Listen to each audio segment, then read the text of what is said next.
میں نے پہلے بھی شاید عرض کیا، اب مشکل سب سے بڑی یہ ہے کہ 2 مجلسیں روزانہ ہیں کم سے کم. اب یہ نہیں پتہ چلتا کون سا واقعہ یہاں پڑا تھا، کون سا واقعہ. یا بولیں گے مولانا صاحب آپ کی اتنی بھی یادداشت نہیں ہے. تو یہیں سے تو پتہ چلتا ہے کہ انسان ضعیف کتنا ہے، یہیں سے تو پتہ چلتا ہے کہ محتاج کتنا ہے.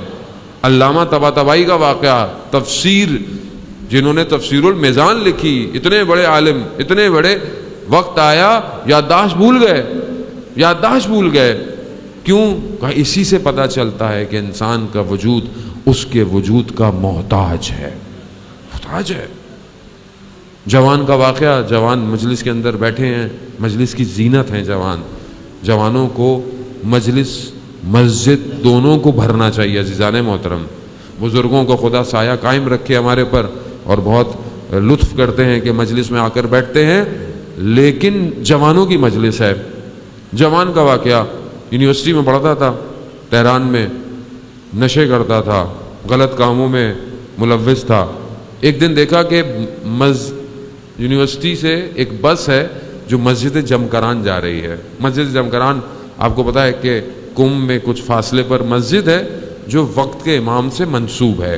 جیسے مسجد سہلا ہے کوفہ میں، اسی طرح یہ مسجد ہے. بہرحال مسجد سہلا بہت پرانی ہے، اس کا درجہ، اس کا مقام بلند اور افضل ہے، لیکن یہ مسجد بھی کسی سے کم نہیں ہے. یہاں بہت معجزات ہوئے ہیں، لوگوں کو امام نے خود شفا عطا کی ہے. خود مسجد میں جائیں تو مسجد میں باقاعدہ رجسٹر ہے جس میں ساری چیزیں جو ہے وہ ریکارڈ ہیں. وہ جوان اپنی یونیورسٹی کے اسٹوڈنٹ کے ساتھ گیا جمکران. اس کے بعد وہ پورا گروپ اٹھا اور وہ آیت اللہ عظمیٰ بہجت کی خدمت میں پہنچا. جب آیت اللہ عظمیٰ بہجت کی خدمت میں پہنچے تو آغا بہجت سب سے گفتگو کر رہے ہیں، دیکھ رہے ہیں. اس کی طرف نہیں دیکھا انہوں نے. اب اس کے دل میں، وجود میں ضمیر نے بولا کہ یہ میری طرف کیوں نہیں ہے متوجہ، یہ مجھے کیوں نہیں دیکھ رہے. یہ بالکل ایسے ہے کہ آپ کسی شخصیت کے پاس جائیں اور وہ آپ کی طرف دھیان نہ دے تو آپ کو تھوڑا سا محسوس ہوگا یا میرا لباس صحیح نہیں ہے یا کوئی مسئلہ ہے. انسان اپنی طرف متوجہ، یہ جوان اپنی طرف متوجہ ہوا تو اس کے ضمیر نے اسے کہا کہ تمہارے کون سے اچھے کام ہیں جو یہ تمہیں دیکھیں. یہ سننا تھا اپنے آپ سے. جب اس نے گفتگو کی اس کا دل منقلب ہو گیا. اولیاء خدا کی ایک نگاہ دلوں کو تبدیل کر دیتی ہے. یعنی ان کا نہ دیکھنا اس جوان کو تبدیل ہو گیا. یہ گیا، اس نے سارے کام چھوڑ دیے، پورا ہفتہ کوئی برا کام نہیں کیا. اگلے ہفتے پھر یہ اپنی یونیورسٹی کے ساتھ گیا اور پھر جب آغا کی خدمت میں پہنچا تو سر جھکائے کھڑا تھا. تو اس کے برابر والے نے اسے کونی سے اشارہ کیا کہ آغا تم سے کچھ کہنا چاہ رہے ہیں.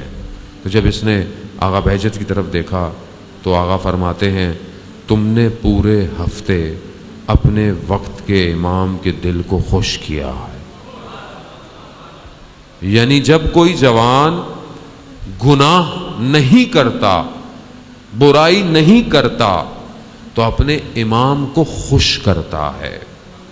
عزیزان محترم، اصل یہی تو ہے کہ وہ جو خصلتیں ہیں وہ ہیں، مجھے ان کو دور کرنا ہے. اگر میں نے دور نہیں کیا تو میرا اپنا نقصان ہے، میں اب خود نقصان کے اندر ہوں، کسی کا کوئی نقصان نہیں ہے. آپ دنیا میں کچھ بھی کر لیں، سب بنا لیں، گھر بنا لیں، گاڑیاں بنا لیں، بلڈنگیں بنا لیں، یہ سب یہی رہ جائے گا. وہ جو اندر باطن میں ہے وہ قبر میں جائے گا، وہ قبر میں جائے گا. آپ بتائیں کسی کی گاڑی گئی ہے، کسی کا گھر گیا. یہ جو ہم اتنا خرچہ کرتے ہیں، موبائل ہاتھ میں لے کے ٹہل رہے ہوتے ہیں، ایسا ہو ویسا ہو، یہ گیا ہمارے ساتھ؟ نہیں گیا. قبر میں کیا جائے گا؟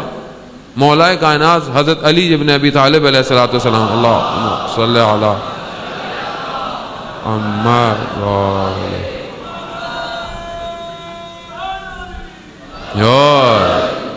مولا فرماتے ہیں کہ تمہارے انسان کے 3 دوستوں کا گروہ ہے، 3 طرح کے گروہ. کیا؟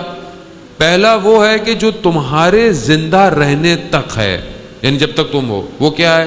وہ تمہارے دوست ہیں، تمہاری شہرت ہے، تمہارا سٹیٹس ہے، تمہارا مرتبہ ہے، تمہاری دولت ہے. یہ جب تک تم زندہ ہو یہ تمہارے ساتھ ہیں. جہاں تمہاری آنکھ بند ہو یہ سب ختم ہو جائے گا. اب جو مر جاتا ہے, چاہے کوئی بادشاہ مر جائے تو کوئی یہ نہیں بولتا کہ بادشاہ ہے, بولتا مردہ پڑا ہوا ہے. پریزیڈنٹ مر جائے, کوئی منسٹر چلا جائے, کوئی بھی شخص چلا جائے, بس وہ مردہ ہے. اب یہ سارے رشتے, نصاب, منصب, دولت, گھر, گاڑی سب دور ہو گیا.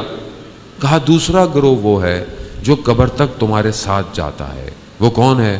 کہا وہ تمہاری اولاد ہے, وہ تمہارے رشتہ دار, وہ قبر تک تمہارے ساتھ ہیں بس. یعنی تمہیں دفنایا اور بس پھر چل دیے, پھر مڑ گئے. اب سوئم کرانا ہے, یہ کرانا ہے, وہ کرانا ہے, نیاز دینی ہے, وراثت تقسیم کرنی ہے. اب وہ مردہ قبر میں کیا ہے, اس کی حالت کیا ہے, کسی کو خبر نہیں ہے. ہمارے ہاں تو یہی ہے نا کہ اور کیا کرے آدمی, اب مر بھی جائے تو بھیج دیتے ہیں بھائی کوئی جا کے قرآن پڑھ کر آ جائے, کوئی ایک پڑھ کر آ جائے. اس کی کسی کو فکر نہیں ہوتی کہ رات اس کی کیسی گزرے گی, کوئی نہیں ہوتی. عزیزان محترم, قبر کا معاملہ بہت سخت ہے کہ انشاءاللہ آنے والی مجالس میں توفیق ہوئی تو بیان کروں گا. مولا فرماتے ہیں تیسرا گروہ جو دوست ہے تمہارا, وہ تا قیامت تمہارے ساتھ رہے گا. اور وہ کیا ہے؟ وہ تمہارا عمل ہے. اگر اچھا ہے تو بھی تمہارے ساتھ ہے, اور اگر برا ہے تو بھی تمہارے ساتھ ہے. تمہارے ساتھ ہے, ساتھ رہے گا. عزیزان محترم, ہم کیا لے کے جا رہے ہیں یہاں سے؟ مجلس امام حسین انسان کو کمال پر لے کے جاتی ہے. یہ کمال ہمیں نصیب ہو رہا ہے کہ نہیں ہو رہا؟